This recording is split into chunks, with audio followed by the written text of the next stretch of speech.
What's up, everybody? Welcome back to another YouTube exclusive. I am your host, James Murphy, aka Murph, and welcome back to another. Thank you so much for joining. Thank you so much for clicking, and I really hope you enjoyed this little bit of a different video. I'm not going to really be talking about sports or anything. I'm just going to actually be giving you a quick review about the new camera that I ordered. Now, I did kind of mention this on my podcast. I believe it was Wednesday's episode 35.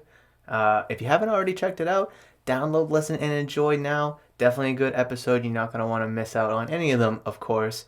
But I did mention that I did order a vlogging camera, and it did come in the mail. I do want to do a quick little review about it because I really think that this camera right here is going to exponentially help grow this YouTube channel. Not so much the podcast, but definitely this YouTube channel. And I definitely kind of want to dive into the reasons of why I got this camera specifically instead of just continuing to use my mom's old iPhone 6, which worked just fine.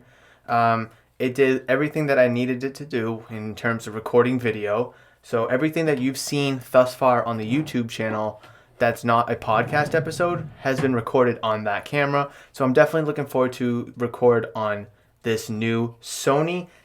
The name is Sony DSC-HX80. It is a Sony Cyber Shot. Here's the box looking all ratchet. Here's the box that it comes in.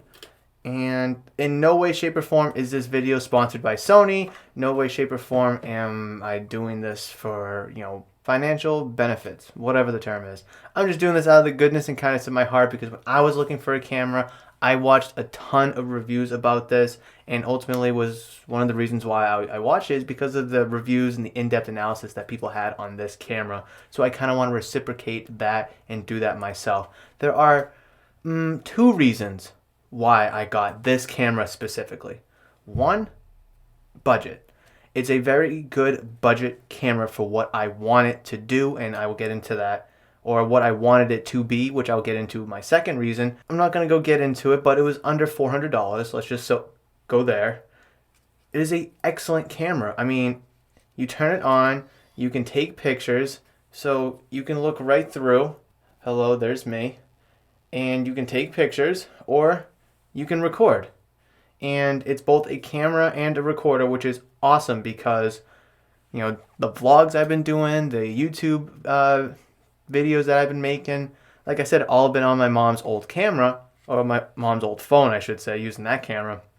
But now I have my own little camera that has better quality, has up-to-date technology, and that is going to be much easier to kind of use because a camera has that better audio pickup, the better lenses, the better video quality, yada yada yada. The second reason number two, why I got this camera. Wait for it. It flips up. So now you can see when the lens is on you, you can see exactly what. And so if I'm vlogging like this, I can see what I'm looking at.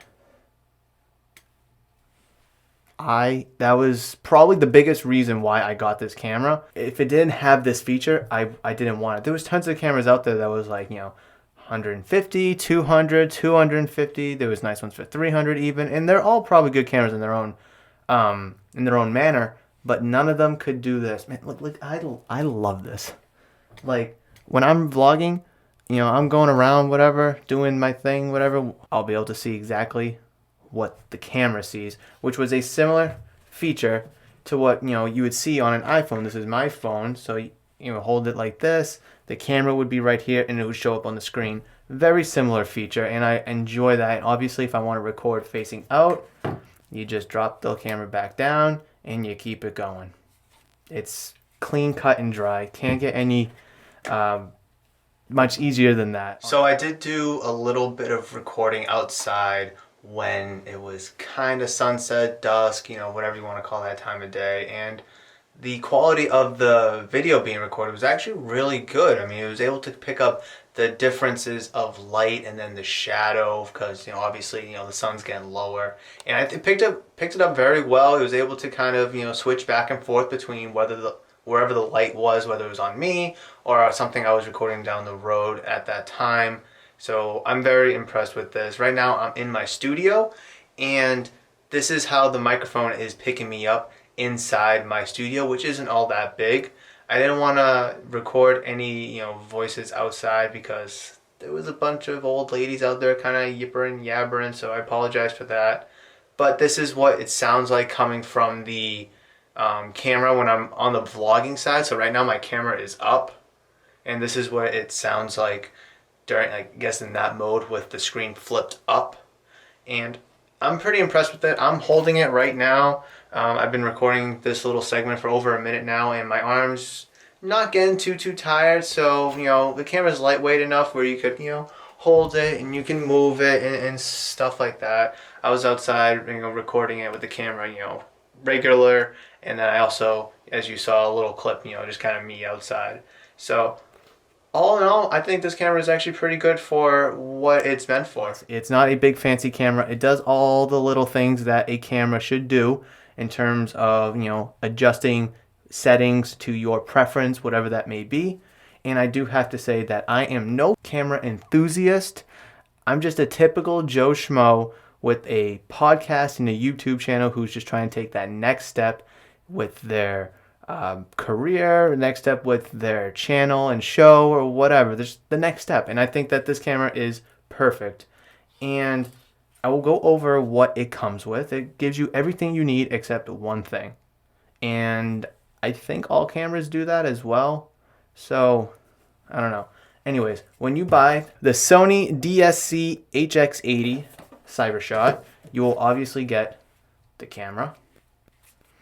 You will get a adapter so you can plug it into your computer. Then this end will go into the computer. That will also charge a camera, but you also get an adapter as well. And of course it's not the right way. So you plug it in, obviously, plug it into an outlet, plug it into your camera, and you charge, and boom, there you go. So you get the charger or the transfer cord, whatever the hell you want to call it.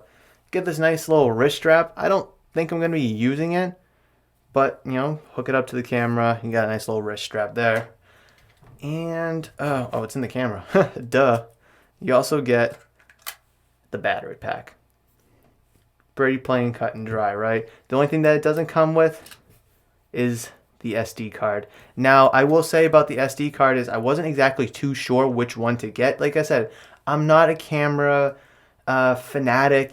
I've been using Apple iPhones for almost 10 years now. Maybe, around 10 years. And that's all I've really known. So kind of dabbling into Sony in this case, or whatever camera brand I got. I don't know the ins and outs, especially when it comes to a camera, because with iPhones, it's all internal. You plug it in the computer. You can drop it via AirDrop or whatever and text it to yourself.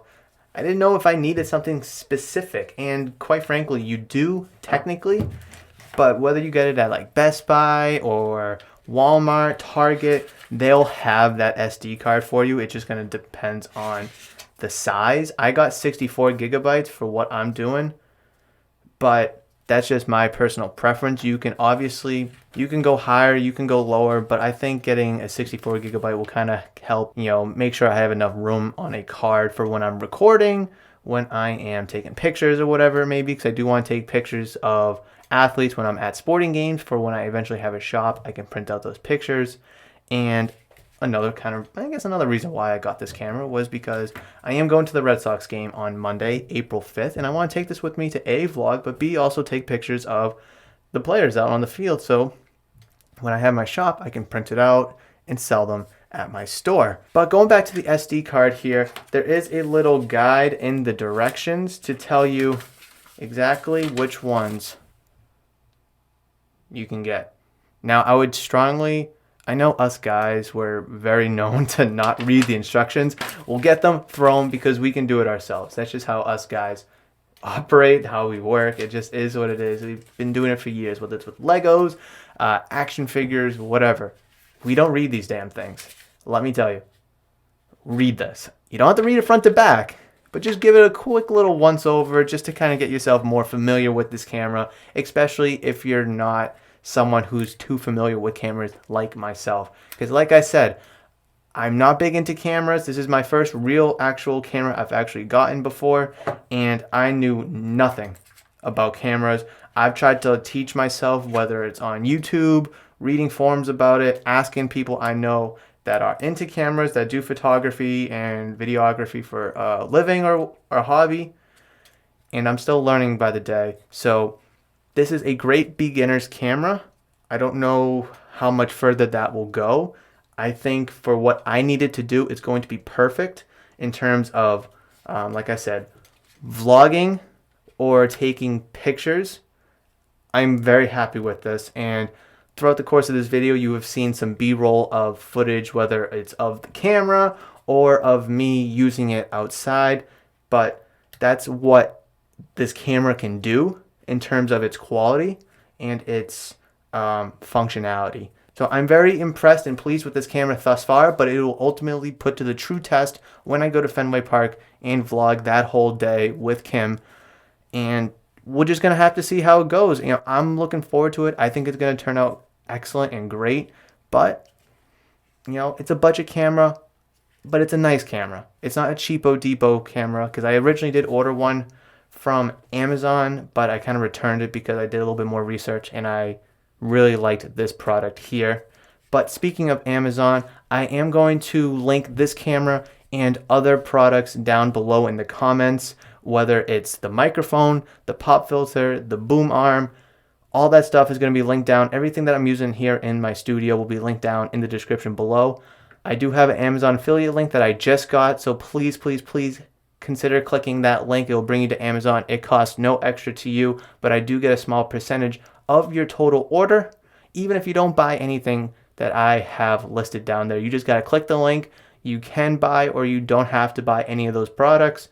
Anything you buy on Amazon within 24 hours, I will get a small percentage back, which I would greatly appreciate and would be beneficial to both the channel and the podcast. So thank you everybody for joining me for this quick little technology camera review. Hopefully this really helped you kind of decide whether you want to get this camera. Maybe you don't want to get this camera, but I definitely want to hear your thoughts and opinions down in the comments below. So leave those down there as well. I want to engage in a conversation with you about this camera. Maybe I got the wrong camera. Maybe I got the right camera. Maybe this video helped you decide what camera to get, and I want to hear that, like I said, down below. So if you enjoyed this video, please leave a like rating. And if you're new to the channel or haven't already, please consider subscribing, as it would be extremely awesome to have you on the team. But until next time, until next YouTube video, as always, I love you guys. I'll see you later. Peace.